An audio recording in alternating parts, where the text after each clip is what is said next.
దాదాపు 20 ఏళ్ల కిందట ఉత్తరాంధ్రలోని ఆంధ్ర-ఒడిశా సరిహద్దు ప్రాంతాల నుంచి పని కోసం పాండిచ్చేరికి రైలులో బయలుదేరారు కోనేరు అప్పారావు. అప్పుడు ఆయన వయసు సుమారు 40 ఏళ్లు. ఆ రైలు తమిళనాడులోని శివగంగ జిల్లాలోని ఒక స్టేషన్లో ఆగినప్పుడు అప్పారావు టీ తాగుదామని దిగారు. తిరిగి ఎక్కేలోపు ఆ రైలు కదిలిపోయింది.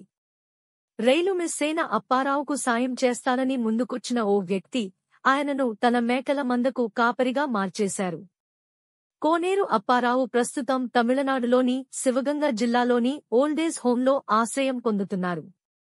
ఈయన కుటుంబీకులు ఎవరో కనుక్కునేందుకు అటు తమిళనాడు, ఇటు ఆంధ్రప్రదేశ్ అధికారులు ప్రయత్నిస్తున్నారు.